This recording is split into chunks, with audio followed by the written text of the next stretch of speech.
How does a transformative learning program ignite today's young people? Riley Johnson explores the topic on the Midwest Flourish.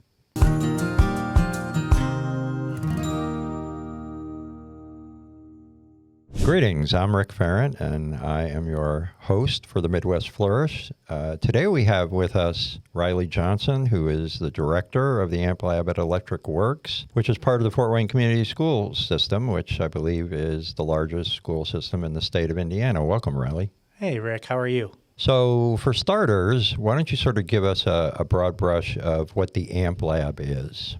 Yeah, so, AMP Lab, we're entering our fourth year of operations. In a nutshell, it is a think tank and launch pad for juniors and seniors in high school. And so they come spend a half of their school day with us on the Electric Works campus and really focus on solving problems both for other people, but also identifying problems that they care about and then trying to solve those as well. And so we really have wrapped that all around entrepreneurialism and what does it mean, not just to start a business, but to take the mindsets and tool sets and dispositions of living an entrepreneurial life and apply those kind of to all facets of your approach. And we found that it has resonated really well. Well, we're going to take a deeper dive into that, but you also have some partners with AMP Lab too. And who are some of the partners that you work with? Yeah, so we're blessed that we've worked with now over 200 different organizations, businesses, nonprofits. So some of our key ones are, Three Rivers Federal Credit Union has been really instrumental in helping us build that kind of financial knowledge. The Miro Center at Parkview has really been instrumental in terms of what does it look like to bring research and development to life as a 17-year-old. And then obviously we're in Fort Wayne, and so Chuck Sirac and his enterprise has been really a blessing to us in terms of accessing both resources and knowledge. And so in the past, you have described AMP Lab as a transformative experience that is industry and post-secondary agnostic. What does that mean exactly? So I always laugh that so many people are familiar with the traditional career center model. And so that idea of, as you reach junior or senior year, you make a decision and you go to this facility, and it's really a collection of one-room schoolhouses where I've got the auto program over here and the culinary program over here and CNA over here. And so I think what we aspired to with AMP Lab was, what if we flipped that equation and said, we're going to use that entrepreneurial spirit as the vehicle to connect to all possibilities. And so when a kid comes to AMP Lab, they're not signing up for a specific program. They're coming into our ecosystem, and then they get the opportunity to pursue experiences and build skills and build their network. And some of them, they choose, I want to be an engineer. I'm going to go down that route. And then others, there's a really amazing book called Range that talks about the value of being a generalist. And so for a lot of our kids, they don't know what they're interested in. And so what we found by being agnostic to industry and being agnostic experientially, it allows a student to come in and say, maybe I'm interested in what it means to explore the human development system, and I'm going to partner with this company to try and solve a problem they're facing that lets me learn more about how the medical field works. Or, I've never learned how to use a mill, and now I get the opportunity to build a prototype for a solopreneur in our community. And so I think that agnostic approach has given us the freedom to potentially connect kids to opportunities they wouldn't have chosen on their own accord, but it also lets them start to build a portfolio of truly transferable skills that go beyond kind of that linear, well, I chose to be in this class or this pathway or this CTE program, so I'm either going to go into that industry or I'm not. And there's that much more gray, nebulous area that we live in at AmpLab. So my next question is kind of twofold. What you do at the AmpLab kind of flies in the face of the sort of prescriptive rigidity of public school requirements that require hard and fast metrics. Mm-hmm. So I'm wondering how you manage to incorporate that into that, or maybe you don't incorporate it. And the second part of that question is, by the time a young person reaches junior or senior high school, they've already been asked, because of the way the system is set up, they've already been asked to sort of make a choice. So how does that work? I mean, we're talking about creating career pathways, mm-hmm. but it seems to me that there are some inherent hurdles that are in the way of doing that. Yeah, so to the first part of your question, I think one of the most fascinating things for me, so one of the number one questions I get is relative to being a public school entity. So I think a lot of people make assumptions that AmpLab has all of these exemptions or exceptions outside of the normal box that everyone plays in, and it's probably further from the truth. Now, as a sending program, right, we're not a comprehensive high school. We have the liberty that we are not responsible for some of the same things that a traditional school are in terms of state testing and things like that. But elsewise, what we've found is it is possible to both see growth in traditional things that people care about. So, for example, one of the most stereotypical measures of a high schooler is their GPA. Mm-hmm. And so what we've found is we don't necessarily emphasize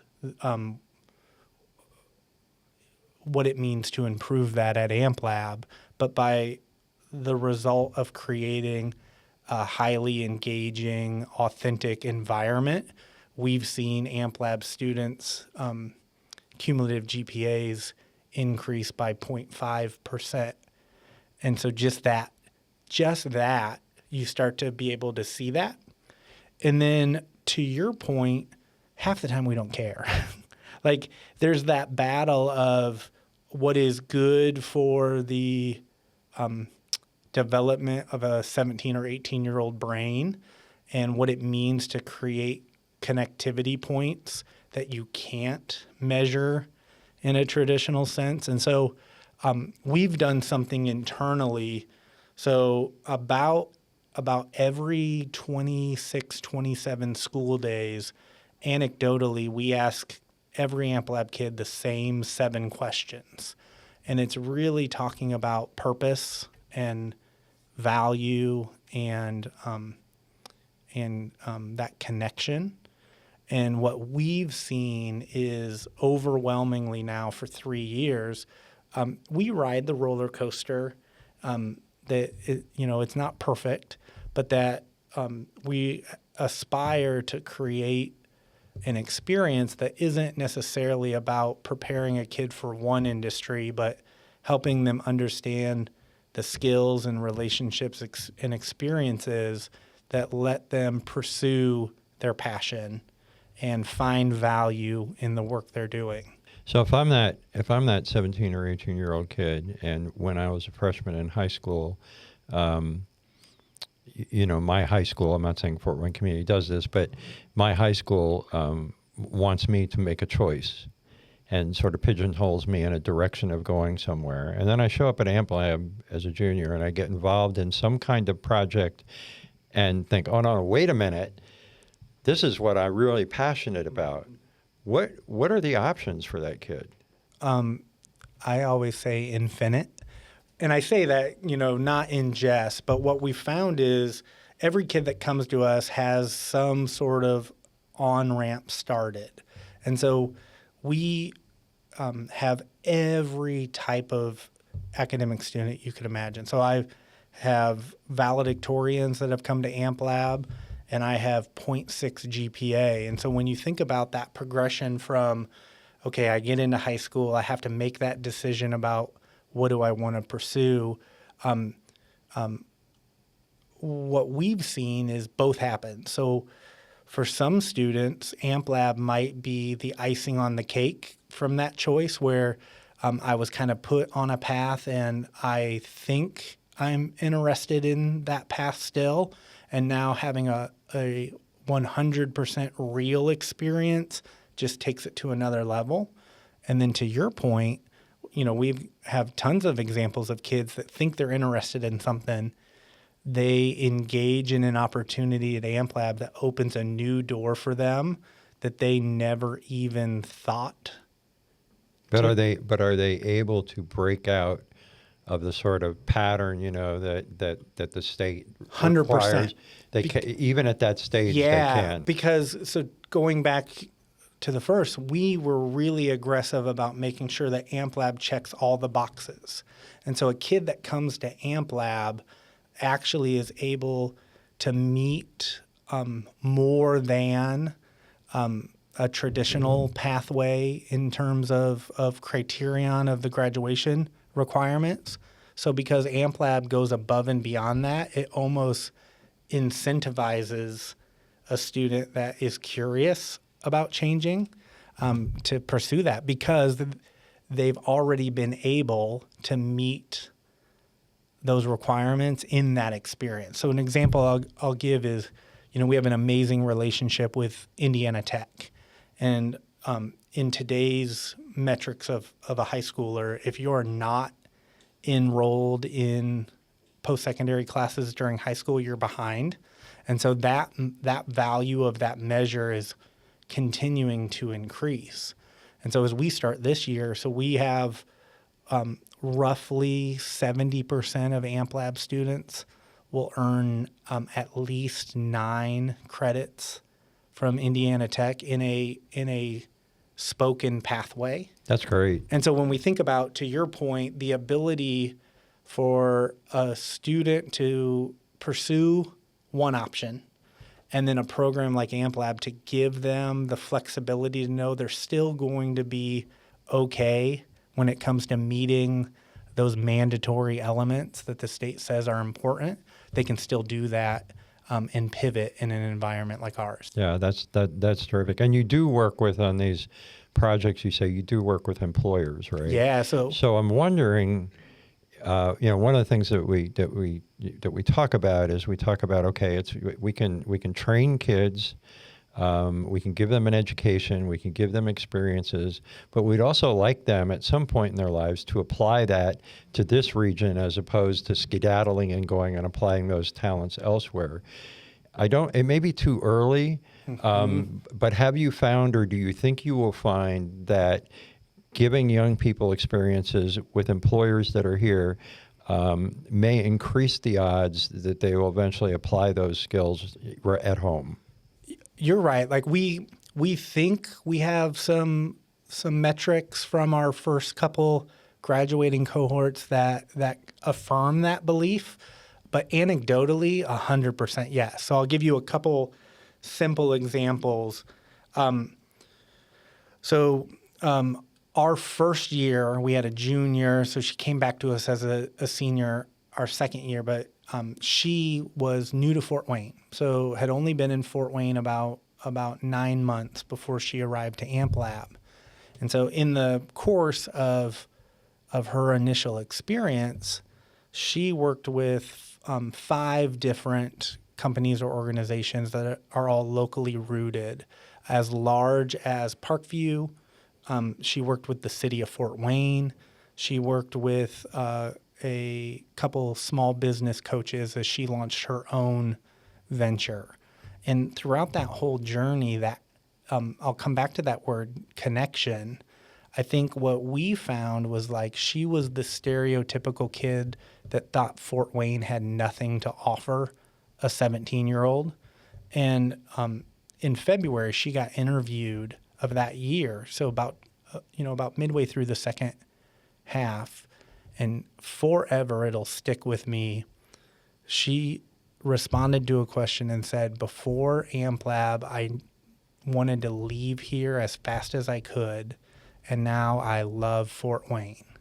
And I think for me, that kind of anecdotal connectivity is something that it's really hard to measure, and it's really hard to translate into outcomes. But I think there's probably 100 examples like that in our first couple years. Yeah, that's great. And then the second one, I think, is much more tangible. And so that agnostic approach has allowed us to really push the limits and barriers around what non-traditional engagement in industries look like.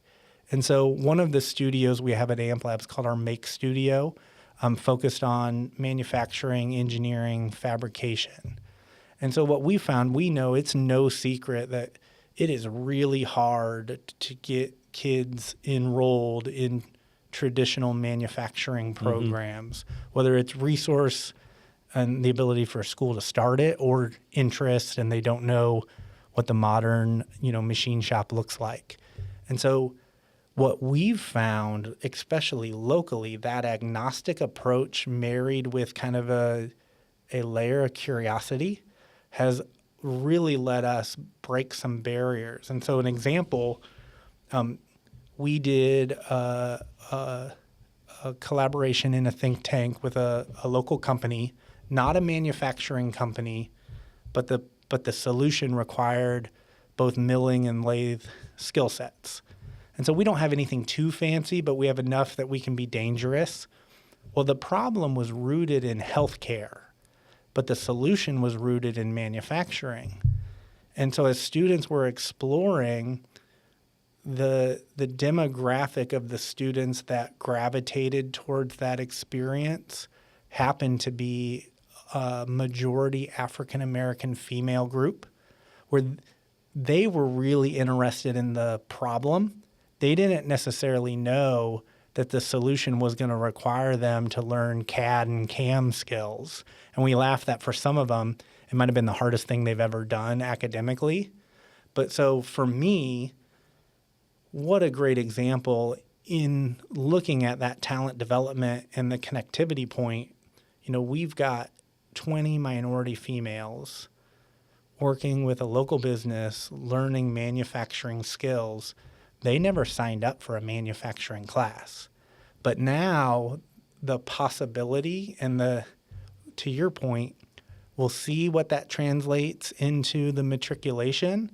But for me, that's just a great example of the possibility of opening new doors for students to see what it means to have an impact, especially because we're created, AmpLab only exists for Fort Wayne and Northeast Indiana.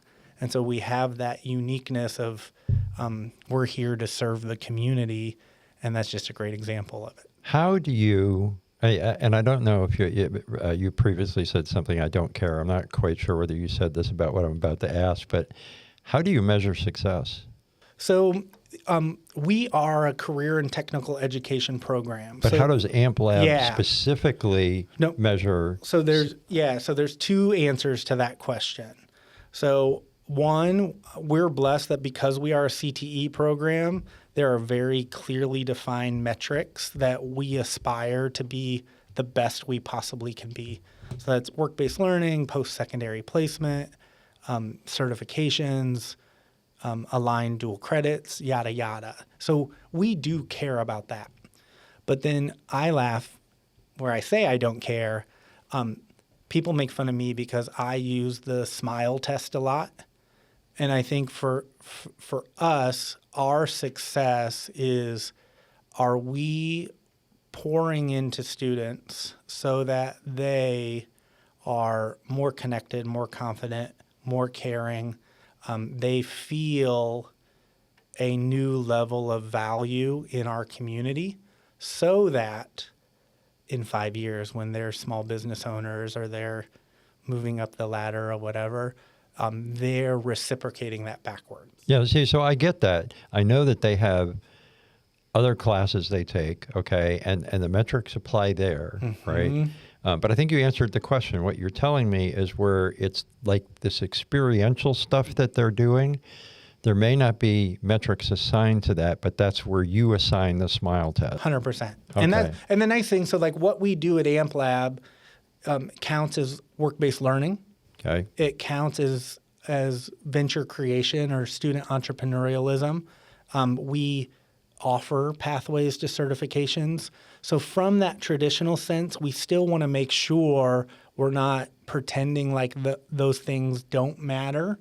But I hate to use the word vibe, but we've really focused a lot on, is this a place that students feel like they're going to be better off as humans when they leave here? Yeah, and I think one of the things that, some of the work that I've done previously, and I think this is one of the questions that I'm going to ask, but I'll ask it now, which is young people are different today than they were, say, when I was going to high school, which was a heck of a long time ago, actually half a century ago.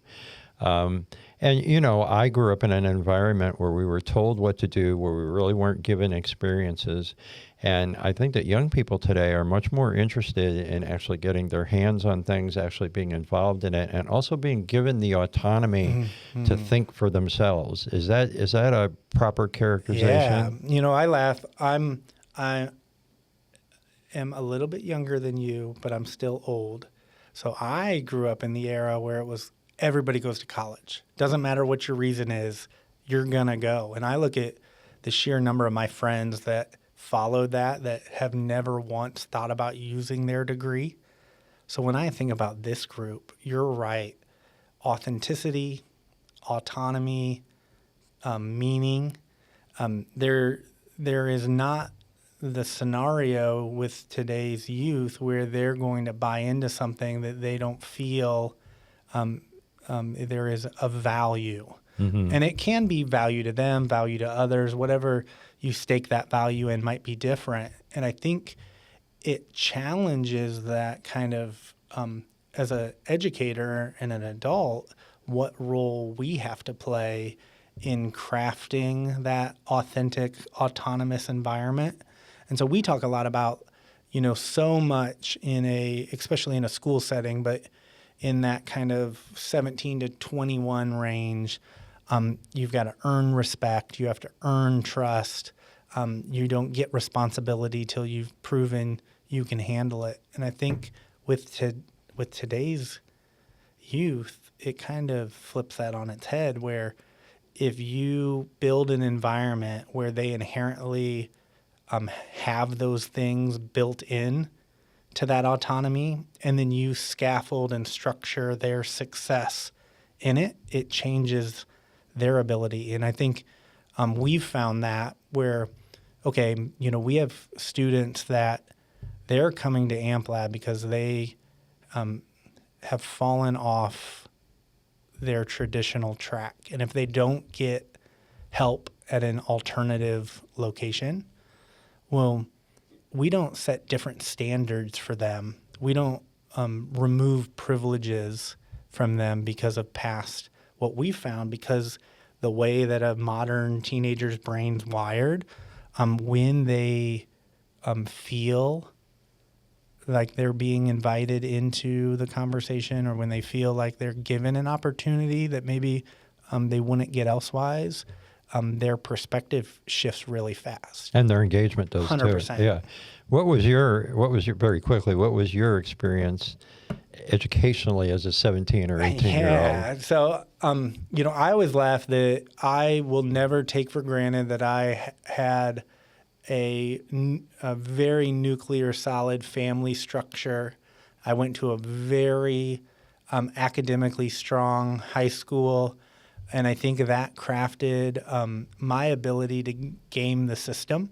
So I was really good at getting good grades, but also finding ways to get loopholes for how could I have as much fun and cause as much chaos at the same time. So I say, I'm a good product of environment, not opportunity. Yeah. So, But did you ever wish as a 17 or 18-year-old, now that you see what you're doing now, that you had had more opportunities to explore various 100%. interests? 100%. I joke a little bit that like in the most selfish creator, Amp Lab is my dream of what I could have had as a junior and senior. Because when I think about the ability to be that extension and that transformation, how awesome would that have been? A couple other questions. So funding for education is never a guaranteed thing, and certainly not in the environment that we're in now. I mean, especially for programs that maybe go outside the norm. I mean, we just saw that Jobs for America's Graduates was defunded by the state legislature. Do you worry that something like that could happen to Amp Lab? And what is the plan B should everything fall apart on the funding? Sure. Yeah. So I think there's three parts for me. So first, we are very blessed that we are kind of built into the core foundation of the district's infrastructure. With that, when money gets tight, there is competition that comes to the table. And so for us, what we've tried to do is just create the best possible environment we can for students. So if that ever rolls downhill, what does it look like to make sure that we've created something that would be really hard for someone to make a decision to take away? Second, we've been really resource lean. Obviously, the commitment to staffing, the lease structure at Electric Works were very big commitments by the district. But outside of that, we've worked really hard to do really amazing programs and opportunities for students that don't have a high price tag to them. And then third, we are blessed to be at Electric Works, but programmatically, we've created something that is nimble and agile and flexible so that if that cliff ever happens, we have the ability to adapt and evolve no matter where we're located as a program. Lastly, and this may be one of the most important questions, at least from my perspective. So education is just one piece of the equation in helping a young person sort of get an idea of what they want to do and also finding a pathway to that. But you also need the support of parents. What, in this construct, this Amp Lab construct, what can or should parents be doing? Great question. I'm not naive to the cliff that happens in a parent's journey with their student, right? Like super high K-1 engagement, and then they get to middle school and that dwindles, and then by the time they reach me, the parent's like, see you later. And so what I think for us, it's really how can they be partners with us? And so what does it look like where a kid might get a really amazing opportunity through the Amp Lab experience? Well, we want to make sure that the parent is a part of that conversation and they're a part of that equation, because what they can do is really be an extension of us. And so we really always talk about, like, don't ask your kid what they're doing, ask them what impact they're making. And really trying to change the relationship that parents and a school setting and a student have in the way they talk about what's happening and why they're pursuing what they're pursuing. What really matters is what is the passion of the young person, and that parents need to support that, assuming that it's an illegal legal pursuit. So I think that's something parents could do too. Yeah. Listen, Riley, it has been wonderful having you here. Thank you. Appreciate all of your insights and wish you much luck with the Amp Lab. Thank you. Thanks. That's a wrap on today's episode of the Midwest Flourish Podcast. Want to dig deeper or get involved? Head to marketingthemidwest.com to explore how we can work together to empower your community to flourish. Let's keep the Midwest momentum going and shape the future of our region together.